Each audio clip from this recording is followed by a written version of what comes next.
Hey everyone, welcome back to my channel. I just wanted to do a drive-in chat this morning and kind of talk to you all about how our homeschool is going thus far. And I also wanted to answer some of the questions that I received as comments or as messages sent to me. But I hope your day and your week is going awesome, and I hope that you are abundantly blessed with any and everything that you put your hands to. So let's go ahead and talk. Well, we've been in homeschool for about 2 months, I would say, a little bit over 2 months. We started the last week of June, but we started the actual work on July the 1st. So about 2 months, I would say. August, September, well, about 2.5 months, 2.5 months. But thus far, it's going great. On my teaching days, which is Wednesday, Fridays after work sometimes if necessary, and on Saturdays and Sundays, I estimated that time to be around 2 to 2.5 hours of teaching, but it's more of 3.5 hours of teaching. And the reason why it's lasting so much longer is because together time. As mentioned in some of my other videos, together time is a moment where my son and I, we read aloud, we do our news discussion, we do Bible study together, we'll do corrective reading, and we loop through some subjects like penmanship, electives 3 under growth mindset, or we'll do anything in electives 3. And to remind you, electives 3 is life skills and enrichment. So safety, character building, listening skills, negotiation skills, typing skills. It's basically a lot of soft skills. And what else will we loop through? Just check out one of my other videos and you'll see in detail what electives 3 consist of. And we also do a little bit of writing prompts during our morning time. And a lot of our discussion has been around what we're learning in the Bible. And he has lots of questions. So I'm not going to shortchange him by not answering it or putting a pin in it and saying, we'll come back to it on the next teaching day. I'll just go ahead and answer his questions and we'll talk about it. And it brings up other questions. But I'm okay with that. The electives 3 discussions and the discussions on what's going on around the world, or what we're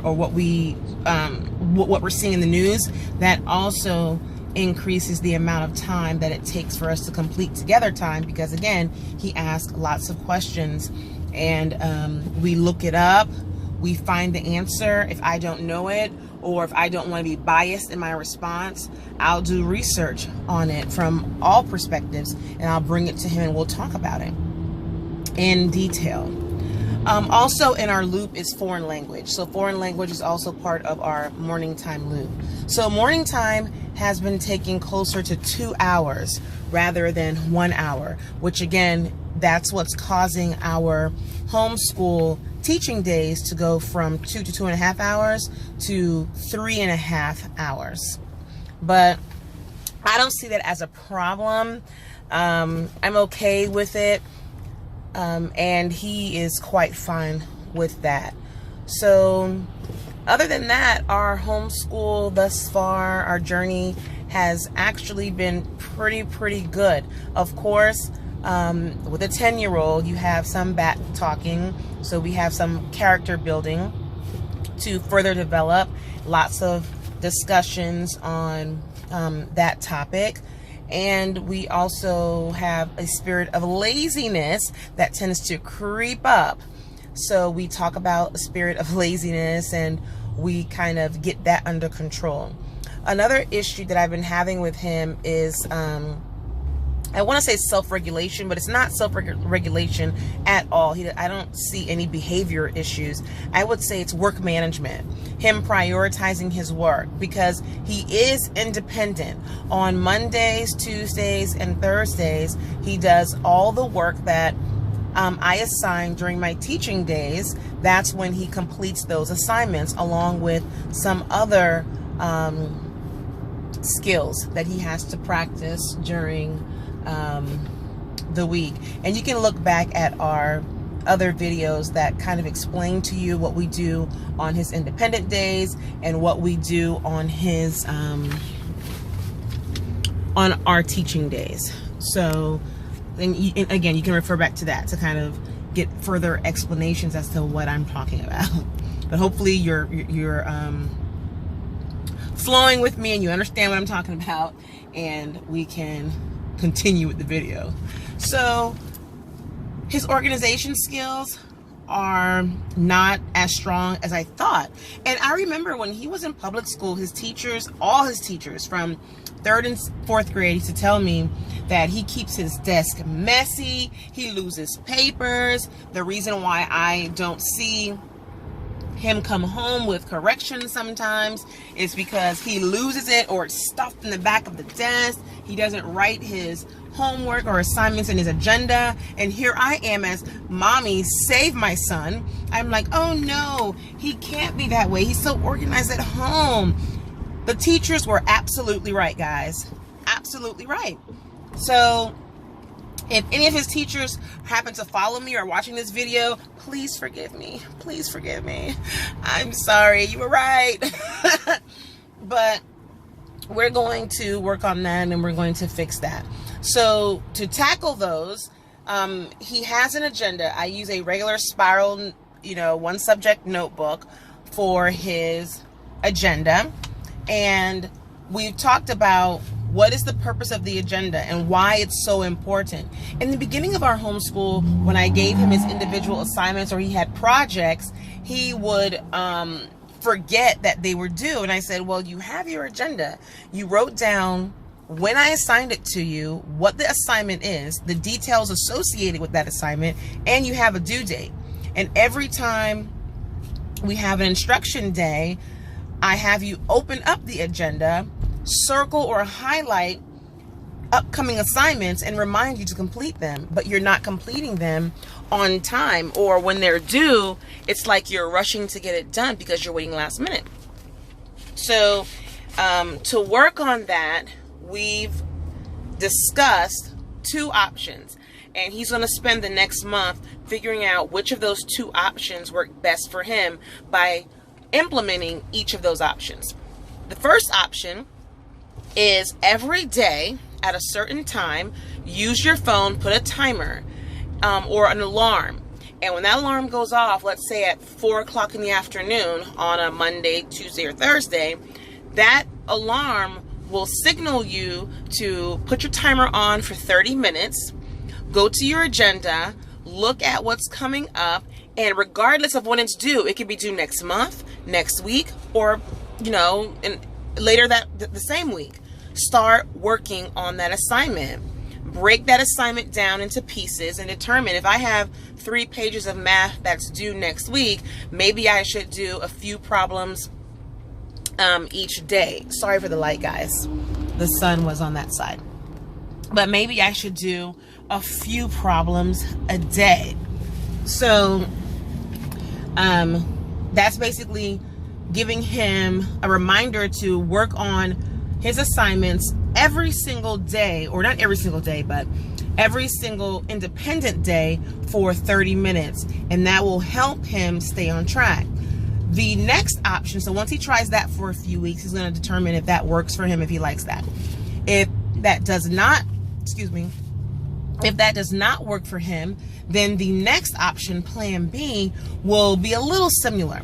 But what he's going to do, he's going to say, okay, every day for 1 hour, like right after we're done with our instruction day, he's going to take a 15-minute break, and then he's going to put his timer on for an hour, and he's going to do his work immediately after instruction day.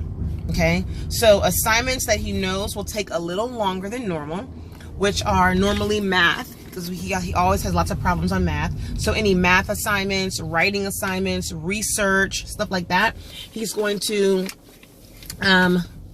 do those assignments, or start working on those assignments right after instruction day for 1 hour. So 1 hour on Wednesdays, 1 hour on Friday, regardless if we instruct or not, 1 hour Saturday, 1 hour Sunday. He's going to put his timer on, and he's going to work on those types of assignments, regardless of when they're due, in order to start working on them. And on his independent days, he will set his timer for about 30 minutes, let's say 5 o'clock every single independent day, and he's going to continue working on those assignments and or work on the assignments that don't take that much effort or that much time, in his opinion. So he is going to, again, work in those two organization options, and he's going to determine which one works best for him. And my hope is that one of those work well for him. What we've also done is that when he is working on his independent work on Monday, Tuesday, and Thursday, he is going to work with, do some of those assignments with me. It doesn't mean I'm helping him. I told him I'm not going to help him. I am his last line of defense, which basically means, sorry guys, I'm trying to maneuver my way to the next lane here. But I am his last line of defense, which basically means that if he needs help with any of his assignments, he can do the following. He can go back to an instruction video on YouTube, research it on YouTube, Google how to do the problem. He can look back at his agenda or his project or assignment sheet to look at the guidelines for the assignment or the details with the assignment that was given to him. He can look back at his notebooking or lap booking resources, because the majority of all the assignments that we do, there is resources available within our home via a lap book or a notebook that he created during our learning journey and our instruction days. And I also have lots of resources within the home for basically every subject. Okay, so if he needs to do an assignment on prepositions, he can look at the ELR or language arts resource books that we have and figure out what is a preposition, or how he does the assignment. How does he identify an object of a preposition? If he forgot how to multiply fractions with different denominators, again, we have lots of math resource books that provide examples of that. And again, he can use his lap book, or his notebook that he created, which provides examples of how to do that. Once he has done all that, and if he still can't figure it out, then absolutely come to me and let me help you with that. I do not provide him assistance only on my teaching days. If it's a Monday or Tuesday or Thursday and he needs help after work, I'm there to provide him assistance. But again, I'm the last line of defense. And I do that because I want him to understand the importance of figuring it out yourself, utilizing your own resources before seeking assistance, because more than likely he knows it, he's just not confident in it, or he knows it and he has a spirit of laziness and he just wants me to give him the answer or give him the instructions over again right then and there, right? He's like, sometimes he has this microwave mentality of just me, coming to me for the answer, wanting the answer right then and there so he can move on. He doesn't want to do the work to figure it out or do the work to research how to do it. And again, he has all the resources available for every single topic. So that's how we're going to work with that. So I'm going to give him about a month and we're going to see how it goes, and see if he prioritizes his work better, if he organizes his work better. And I don't think I completely explained earlier in the video when I said that when he has his assignments on his independent days, he has to do it with me. I don't mean that he is literally doing the work with me and I'm helping him and we're talking about it. If I am in my office working, he has to sit in my office at a desk and he has to do his independent work. And he hates that.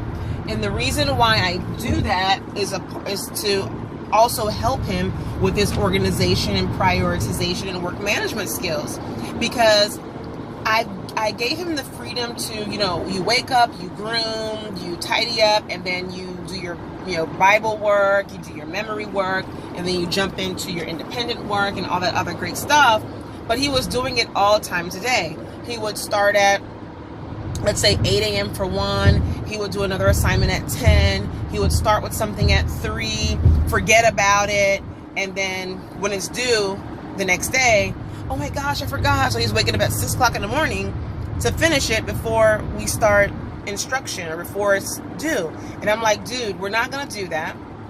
My job as your mom and as your teacher and as your guide is to help you learn how to prioritize. It's to help you learn how to manage your work, manage your projects in such a way where it reduces stress and it still provides accurate and quality work. It's a seamless process. So right now, son, it may not feel seamless because you're in the learning stage. You're learning how to do this. You're getting acclimated to what it feels like and what it looks like.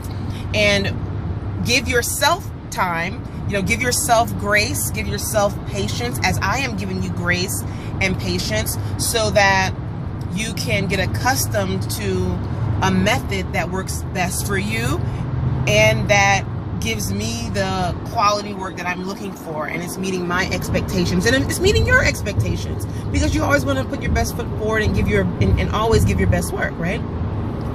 So he understands that. So I just remind him of those things when I say, okay, it's 9 o'clock, I'm going to start work, or whatever it is, because I do work at home. You need to sit right here and do your work. And he will sit there and he will open his agenda and he will say, okay, well, I have this coming up, and then he will start working on it. And thus far, he likes that. After having those conversations and having those discussions with him, he's like, I can stay on track better. And I said, if you want to continue doing that, I'm A-okay. However, it's not going to always be that way. I don't want you to become handicapped at the thought of always having to be near someone of authority, me or your father, in order to get something done, or to have someone look over what you're doing, or have someone sit with you in order for you to get your work done, although I'm not helping you do your work, nor am I doing the work for you.